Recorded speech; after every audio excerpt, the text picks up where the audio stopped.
The rehearsal venue smelled like lemon furniture, polish, and fresh lilacs. Someone had strung cafe lights across the rafters of the barn-style event space, and they hummed faintly above the chatter. Folding chairs lined up in neat rows, white covers tucked and tied with sage green ribbon. A long farm table near the kitchen doors held plated samples, mini beef Wellingtons, salmon on flatbread, tiny lemon tarts dusted with powdered sugar. I stood near the entrance, smoothing my navy dress, watching my son James adjust his tie for the third time while his fiancée, Vanessa, gestured to the wedding planner with both hands. If you're watching this, subscribe and tell me where you're watching from. The planner, a woman named Sienna, with a tablet and a headset, nodded and made notes. Vanessa's voice carried across the room, bright and quick. She was talking about Instagram angles and making sure the bistro lights hit the arch just right. I smiled. She was excited.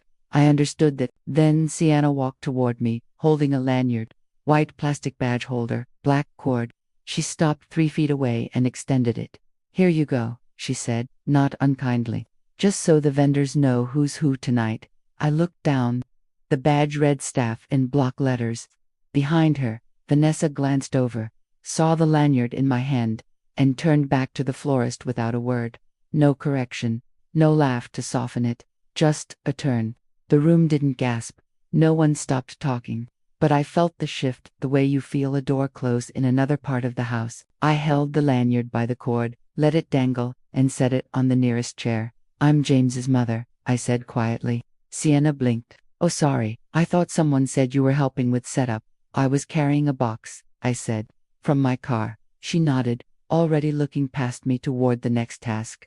I stepped aside and walked toward the hallway that led to the restrooms, my heels clicking on the hardwood. I needed a moment. Just one. In the hallway, a folding table held a water dispenser and a stack of paper cups. I filled one and drank it, standing up, the cold sharp against my throat. My hands were steady. That was something. I thought about how we'd gotten here. 6 months ago, James and Vanessa had come to dinner and spread a binder across my kitchen table. Vanessa's vision was clear: a 200-guest wedding at a restored barn venue, locally sourced menu, live string quartet, and a dessert bar with 6 kinds of cake. The estimate came to $43,000. James made decent money as a project manager, and Vanessa worked in marketing, but they were also saving for a down payment on a house. They were stretched. We'll figure it out, James had said, looking at the numbers with a tight smile. I'd waited a beat, then said, let me help. Vanessa's eyes had brightened. Really? Some things, I said. Not everything, but some. We'd worked it out over email. I'd cover the venue deposit $6,500 upfront, with a balance due 2 weeks before the wedding. I'd pay for the rehearsal dinner at a restaurant they'd chosen, seating for 3. I'd handle the shuttle service for out-of-town guests, 2 loops between the hotel and venue, and I'd take care of the bakery balance for the cake. They'd picked a 4-tier lemon elderflower design, delicate and lovely. Total commitment on my end, just under $13,000, spread across 4 vendors. It wasn't a gift I gave lightly. I'm a retired school administrator. I budget carefully, but James is my only child, and I wanted his day to be what he and Vanessa hoped for. I didn't need my name on anything. I just wanted to help. The agreement was simple. I'd pay these specific items. They'd handle the rest. No drama, no strings. I'd sent confirmation emails to each vendor with my credit card on file and copied James. Everything was clear. Now, standing in that hallway with an empty paper cup, I replayed the moment. Sienna handed me that lanyard, the word staff in all caps. Vanessa's glance and her turn, the silence. I crumpled the cup and dropped it in the trash. I could hear music starting in the main room, a acoustic guitar, probably the sound check for tomorrow. I walked back slowly. Near the florist's staging area, I saw a cardboard box on the floor, heavy with glass vases wrapped in tissue. The florist, a woman in her 60s with dirt under her nails and a kind face, was trying to lift it onto a table. I stepped over. Let me help, I said. She smiled. Oh, thank you. We lifted together, set the box down gently. She exhaled and patted my arm. You're a lifesaver. Sienna appeared at my elbow. Excuse me, she said, her tone sharper now. Can you make sure the side door stays propped? We have more deliveries coming. I turned to face her. I'm not part of the setup crew. She looked confused, maybe annoyed. I thought, I'm the groom's mother. Her mouth opened, closed. Right, sorry, She walked away without adjusting her list, without telling anyone else. I stood there, the word help still hanging in the air from the florist's gratitude, now bent into something else. A cousin of James's, Michael, I think, walked past with a stack of programs and said, "Hey, can you grab those napkins from the kitchen?" I didn't answer. I just walked outside. The parking lot was gravel and cooling fast in the evening air. I sat on a bench near the entrance, under a lamppost that flickered once and then held. I pulled out my phone and opened my email app, scrolling to the folder I'd labeled wedding. 4 key threads. Venue Heritage Barn. Deposit confirmation. $6,500. Paid February 10th. Balance of $8,200. Due September 20th, 10 days from now. Rehearsal dinner, Olive and Oak. Reservation for 35. Menu selected. Total estimated at $2,800. Card on file.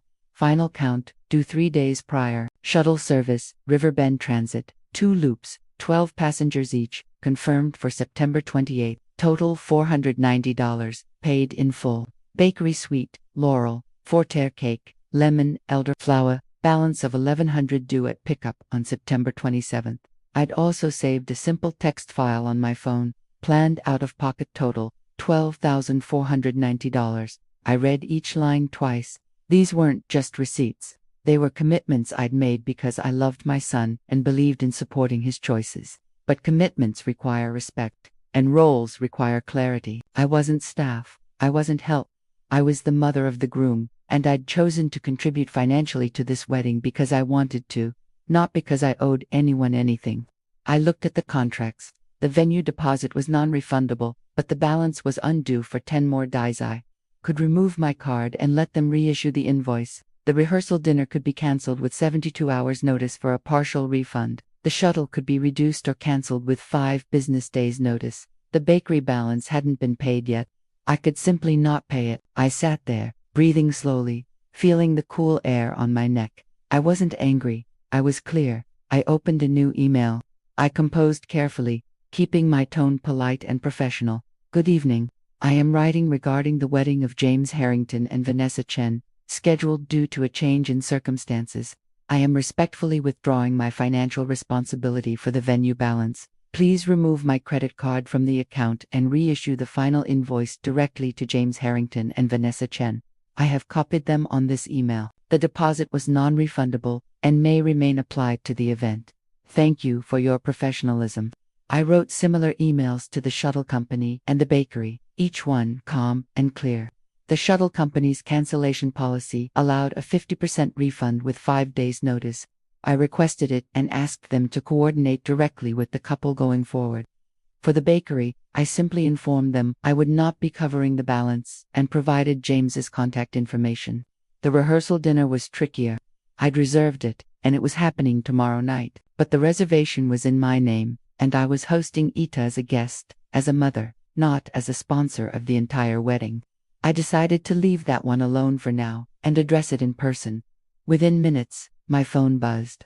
The shuttle company's automated reply confirmed receipt and noted the refund processing time.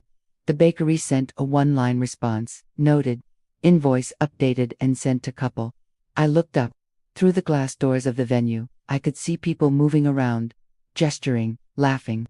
The rehearsal was in full swing. I stood, smoothed my dress again, and walked back inside. Sienna was near the arch, adjusting a drape of greenery. Vanessa stood beside her, pointing at something on a phone screen. James was across the room, talking to his best man, Danny. I caught his eye. He smiled and waved. I nodded back. Then Vanessa turned and walked toward me, her expression bright but distracted. She held out a small notepad. "Margaret," she said, "can you make a run to the bridal suite and grab my backup pair of shoes?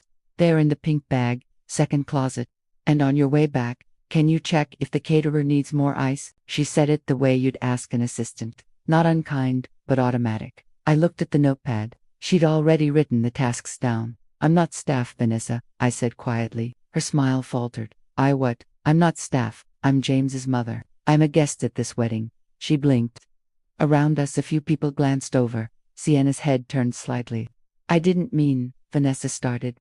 "I know you're busy," I said, "but I won't be running errands tonight. If you need help, ask the planner you hired." I handed the notepad back. Vanessa took it, her face flushing, and walked quickly toward Sienna, without another word. James appeared at my side a moment later. Mom, what's going on? Let's talk outside, I said. We stood by my car. The gravel crunched under his shoes as he shifted his weight, hands in his pockets. The lamppost buzzed softly overhead. Someone handed me a staff badge tonight, I said. Vanessa saw it and didn't correct it. Then I was asked to move boxes, prop doors, and run errands. James's jaw tightened. That's Mom. I'm sure it was a misunderstanding. Maybe, I said, but it happened more than once. He rubbed his face. She stressed. The wedding's in 2 days. She didn't mean anything by it. I understand stress, I said. I was a school administrator for 23 years. I know what pressure looks like, but stress doesn't erase roles. He nodded slowly. Okay, I'll talk to her. There's something else, I said. I pulled out my phone and opened the email I'd sent to the venue. I handed it to him. He read in silence. His eyes moved down the screen, then back up. You canceled the venue balance. I withdrew my payment, I said. The deposit is still applied, but the balance is now your responsibility. I also removed my card from the shuttle and the bakery. Mom, James, I love you. I offered to help because I wanted to, but I was treated like hired help tonight, and I won't pay for a wedding where I'm not respected. His face went pale. This is Mom. We can't cover that balance right now. We're already stretched. I know, I said gently. You have options.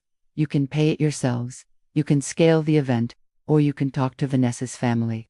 But those are your choices now. Why didn't you just talk to me first? I am talking to you, right now. He stared at the phone screen, then handed it back. This is going to cause a huge problem. It already was a problem, I said. I'm just making it visible. He walked a few steps away, hands on his hips, looking up at the sky. Then he turned back. You're serious. Completely. Vanessa's going to lose it. Then you'll need to help her find it again, I said. I'm not trying to ruin anything. I'm setting a boundary. If you two can't respect me as your mother, I won't subsidize the event. It's that simple. He nodded slowly, exhaled hard, and walked back inside without another word. I didn't follow him immediately. I sat in my car with the windows cracked, listening to the muffled music from inside the venue. My phone buzzed, twice text messages from James. I didn't open them yet. I needed a few more minutes of quiet. When I finally went back in, the rehearsal was winding down. People were gathering near the farm table, sampling desserts and chatting.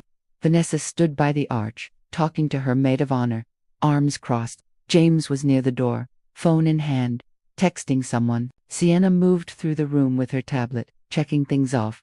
No one approached me. I stood near the back, watching. After a few minutes, James walked over to Vanessa. They spoke in low voices, his hand on her arm. She shook her head, gestured sharply. He said something else.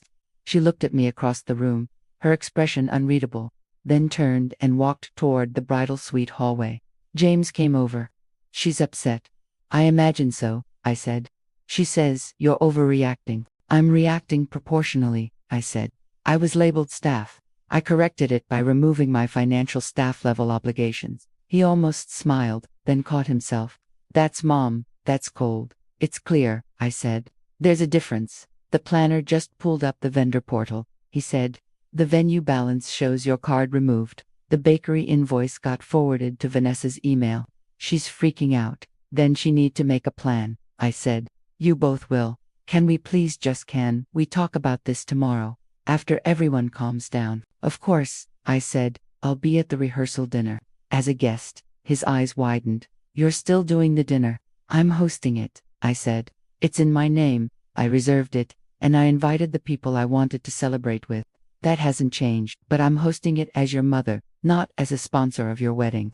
There's a difference. He looked at me for a long moment, then nodded. Okay, and James, yeah, I love you. This isn't about punishing you, it's about respect. He swallowed hard. I know. The next morning, I woke to 7 missed calls and a string of text messages. 3 from James, 2 from Vanessa, 1 from Vanessa's mother, and 1 from Sienna the planner. I made coffee first. Then I sat at my kitchen table and read through them.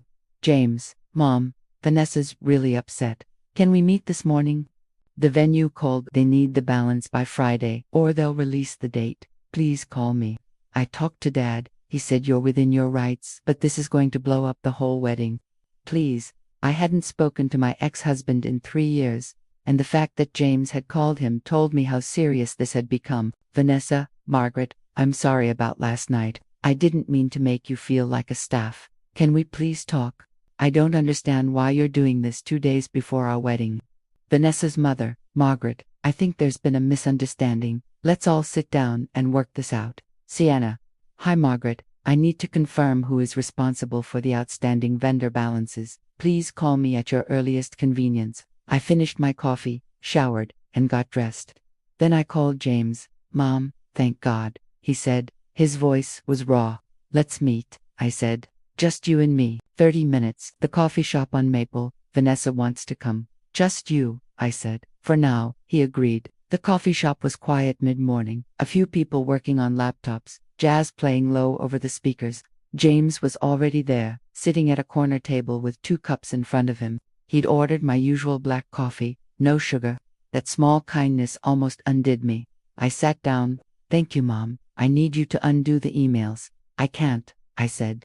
The vendors have already updated their records. Then tell them it was a mistake. Tell them to put your card back on file. It wasn't a mistake, I said gently. It was a choice. He leaned back, rubbing his eyes. Vanessa's parents can't cover the venue balance. They already maxed out what they could contribute. We're looking at putting it on a credit card and paying it off over 2 years. That's Mom. That's not how we wanted to start our marriage. I understand, I said. But you made a choice too. You allowed me to be treated like staff. I didn't allow anything. I didn't even see the lanyard thing happen. You saw Vanessa hand me a task list. He flinched. She apologized for that. Did she apologize for the lanyard? She said Sienna made a mistake, and Vanessa didn't correct it.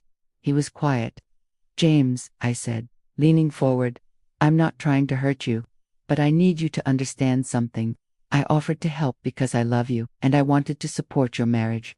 I did not offer to become invisible. I did not offer to be treated as labor. When that happened, the terms of my help changed. So you're punishing us. I'm setting a boundary, I said.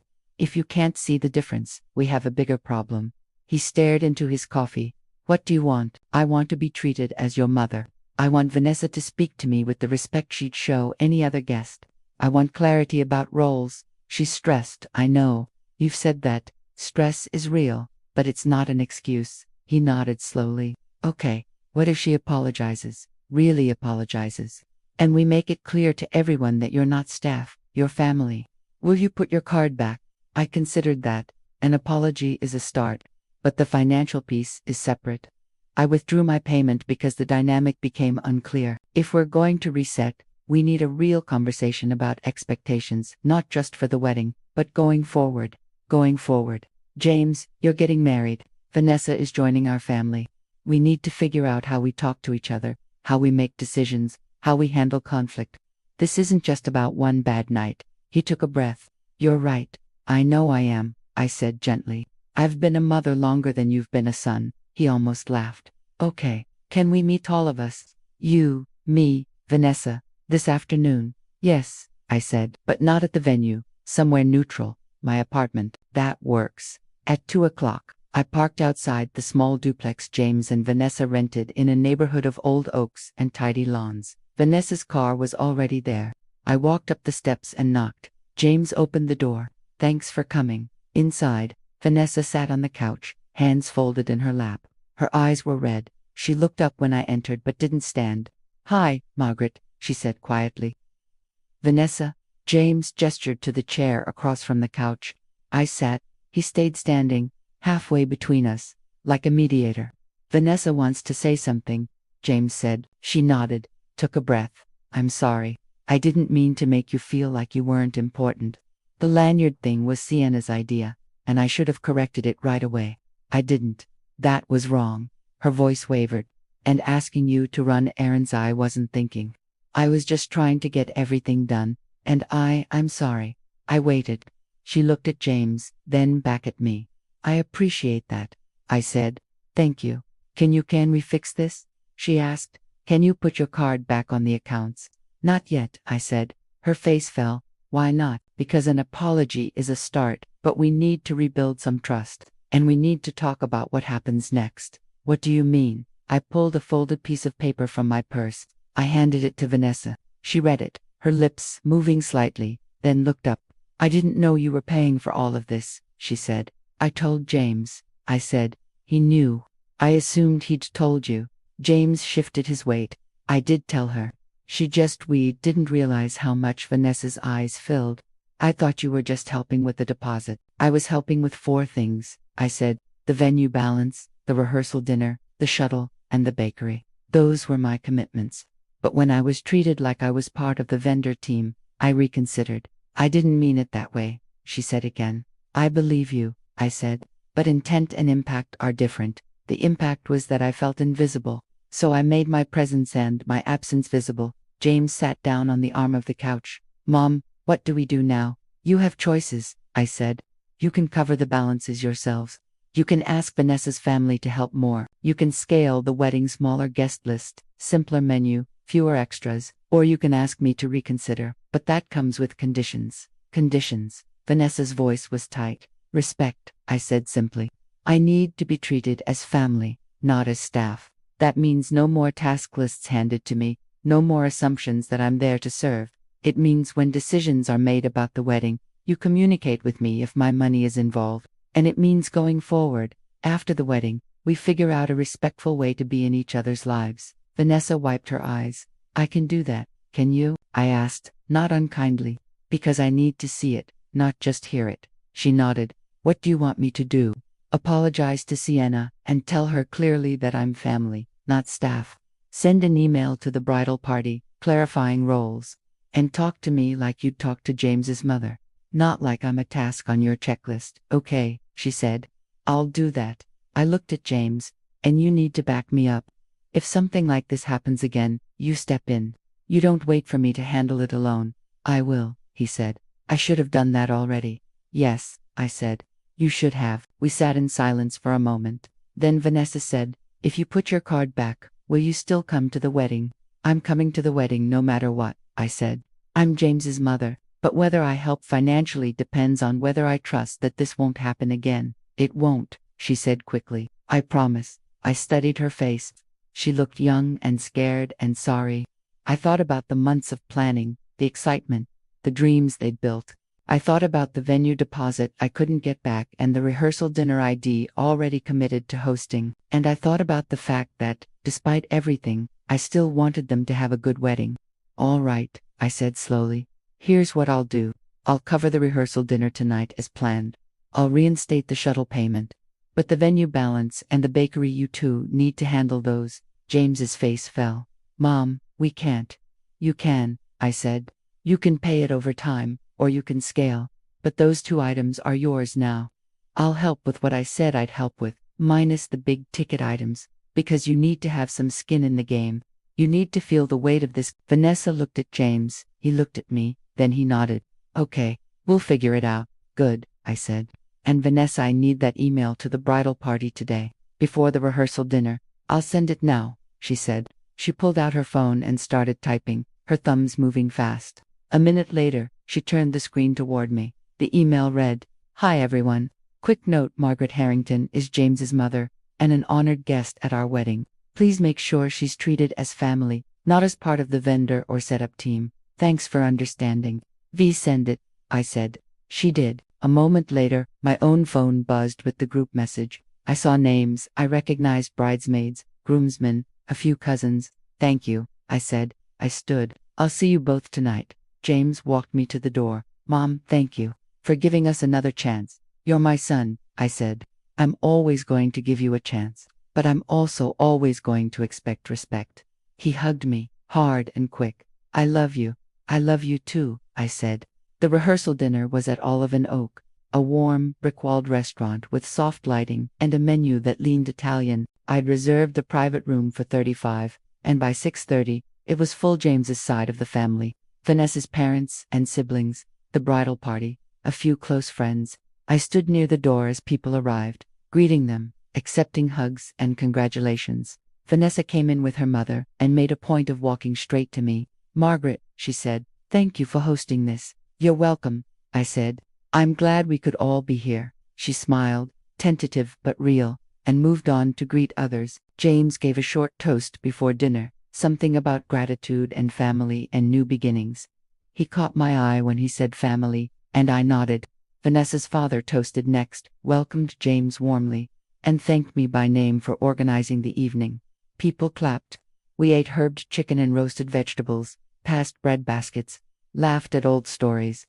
Sienna the planner wasn't there. This was family only, and the absence of vendor tension made the room feel lighter. I sat between James's godmother and one of Vanessa's aunts, both of whom told me how lovely the wedding was going to be. No one handed me a task list. No one called me staff. At the end of the night, as people filtered out into the parking lot, Vanessa approached me again. I sent the venue a payment plan proposal, she said quietly. They're working with us. We're going to pay the balance in 3 installments. That's good, I said. I'm glad you worked it out. And the bakery, we're doing a smaller cake. 3 tiers instead of 4. It's still beautiful. I'm sure it will be, I said. She hesitated, then said, I really am sorry, Margaret. I don't want to start this marriage on the wrong foot with you. Then don't, I said. Just keep talking to me like I'm a person, not a problem to solve. I will, she said. I promise. I believed her. Or at least, I wanted to. The wedding day arrived cool and clear, the kind of September morning that smells like apples and wood smoke. I got ready slowly, navy lace dress, low heels, simple jewelry. I drove to the venue an hour before the ceremony and parked near the back. The barn looked transformed. The cafe lights glowed even in daylight, and the arch was covered in white roses and eucalyptus. Rows of chairs filled the space, programs on every seat. I found my seat in the second row. James had saved it for me, right on the aisle. Sienna walked past and saw me. She stopped. Mrs. Harrington, you look lovely. Thank you, I said. I'm so sorry about the confusion the other night. I should have asked before assuming. It's all right, I said. Mistakes happen. Just remember next time. She nodded and moved on. The ceremony was simple and beautiful. Vanessa walked down the aisle on her father's arm, her dress a cascade of ivory silk. James stood at the front, his face bright with tears he didn't bother hiding. They said their vows, some traditional, some written themselves, and I cried too, quietly, into a tissue I'd tucked in my sleeve. When they kissed and turned to walk back down the aisle, James stopped at my row, leaned over, and kissed my cheek. Love you, Mom, he whispered. I squeezed his hand. Love you too. The reception was everything they'd hoped for: music, dancing, toasts that made people laugh and cry. I sat at a table with James's godparents and a few family friends, ate a plate of perfectly cooked salmon, and watched my son spin his new wife across the dance floor. At one point, the DJ called for the mother-son dance. James found me at my table and offered his hand. We danced to What a Wonderful World, and he said, Thanks for not letting me off easy. You're welcome, I said. Vanessa's parents covered half the venue balance, he said. We're covering the rest. It's tight, but we'll make it work. You will, I said. You're resourceful. I got that from you. Among other things, I said. He smiled. I'm glad you're here. I wouldn't be anywhere else, I said. Later, during the cake cutting, I saw the 3-tier lemon elderflower creation Vanessa had described months ago, smaller than planned, but still elegant. They cut the first slice together, fed each other with exaggerated care, and everyone clapped. I ate my piece slowly. It was delicious. Near the end of the night, after the bouquet toss and the last slow dance, I found Vanessa near the dessert table. She was holding a glass of champagne, her veil askew, her face flushed and happy. It was a beautiful wedding, I said. It really was, she said. Thank you, Margaret, for everything. You're welcome. She reached out and hugged me, quick and a little clumsy. I'm glad you're my mother-in-law. I'm glad you're my daughter-in-law, I said, and meant it. I drove home just before midnight, the roads quiet and dark. In my kitchen, I made tea and sat at the table with my phone. I opened the email app and looked at the threads from the past 2 days: confirmations, cancellations, updates, apologies, thank yous. The venue invoice was marked paid in full. The shuttle service had sent a receipt for the reinstated booking. The bakery had confirmed the smaller cake order and thanked me for the referral. The rehearsal dinner charge had posted to my card, and I'd saved the receipt in a folder labeled Family Events. Everything was settled. The boundaries were clear. The invoices were complete. I sipped my tea and thought about the lanyard, the emails, the parking lot conversation, the quiet reset that had followed. I thought about James's face when he danced with Vanessa, and the way he'd stopped to kiss my cheek on his way down the aisle. She'd called me staff. I'd called myself guest. And in the end, we'd all found a way forward, not because anyone won, but because we'd finally been clear about who we were and what we owed each other. I finished my tea, rinsed the cup, and went to bed. The next morning, I'd send a thank you note to the venue manager and a kind email to Sienna, acknowledging her professionalism. I'd text James a photo from the reception. I'd start planning what came next: holidays, visits. The slow work of building a relationship with Vanessa that was built on respect, not resentment. But for now, I turned off the lights and stood in the quiet of my kitchen, looking out at the dark street beyond my window. The house felt different, not empty, just still. The kind of stillness that comes after something big has shifted and settled into place. The Monday after the wedding, I woke to a text from James. "Coffee this week, just us." I smiled and replied, "Thursday, usual spot." Over the next few days, life resumed its ordinary rhythm. I went to my book club, did some work in the garden, and answered a few emails from former colleagues. On Wednesday afternoon, a padded envelope arrived in the mail. Inside was a thank you card, thick, cream cardstock with elegant script and a handwritten note from Vanessa. "Dear Margaret, I've been thinking a lot about the rehearsal and everything that happened. I want you to know that I'm genuinely sorry, not just because it almost derailed the wedding, but because I hurt you. You've been generous and kind, and I didn't treat you that way. I'm working on being more thoughtful, especially under stress. Thank you for holding me accountable and for still showing up. I'm lucky to have you as family. With love and respect, Vanessa." I read it twice, then propped it on the kitchen windowsill next to a small succulent James had given me last Christmas. It wasn't a perfect resolution. Real relationships never are, but it was honest, and that mattered. Thursday morning, I met James at the coffee shop.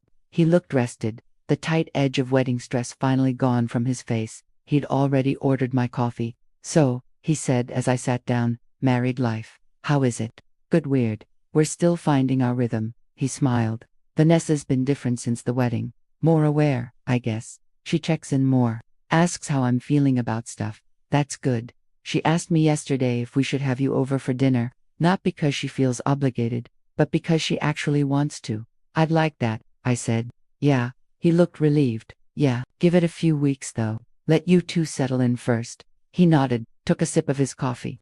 "I've been thinking about what you said, about boundaries and respect. I didn't realize how much I'd let slide, how much I'd just let Vanessa take the lead on everything because she was more excited about the wedding stuff, and I figured it was easier to just go along." "That's normal," I said, "but it can become a pattern if you're not careful." "I know, we talked about it. We're trying to be better about checking in with each other before making big decisions, and about not assuming things." "Good," I said. "That's the work. It doesn't end after the wedding. I'm starting to figure that out." He smiled ruefully. "I also realized I owe you more than an apology. I should have stood up for you sooner. I should have seen what was happening and said something right away." "Yes," I said simply. "You should have." He flinched, but nodded. "I will next time. I promise." "I believe you," I said. And I did.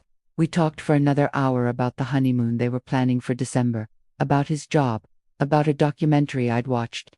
Easy conversation, the kind you have when the hard things have been said and you're both still standing. As we walked to our cars, he hugged me. "Thanks, Mom, for everything. For not letting me get away with it." "You're welcome," I said. "That's my job, even when I'm married. Especially then," I said. 3 weeks later, I did go to dinner at their duplex. Vanessa made roasted chicken and a salad with goat cheese and cranberries. The table was set carefully, cloth napkins and wine glasses, a candle in the center. She'd put effort into it, and it showed. We talked about their honeymoon plans, about the neighbors they were getting to know, about a promotion Vanessa was hoping for at work. At one point, she asked me about my own life, not out of politeness, but with real curiosity. "What do you do with your time now that you're retired?" she asked.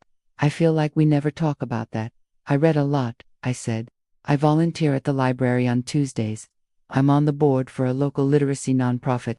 And I travel a little, nothing fancy, but I like exploring." "Where do you want to go next?" "I'm thinking about Portugal," I said. "I've never been." "You should go," she said. "Seriously." We'd love to see pictures. It was a small moment, but it felt significant.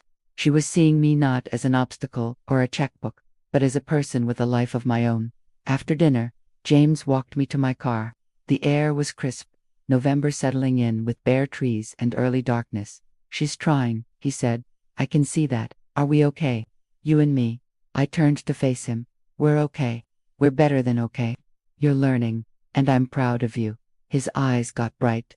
"Thanks, Mom. You're welcome. Now go back inside before she thinks I'm lecturing you." He laughed and jogged back to the house, waving from the doorway before he closed it. Christmas came, and they invited me to spend it with them and Vanessa's family.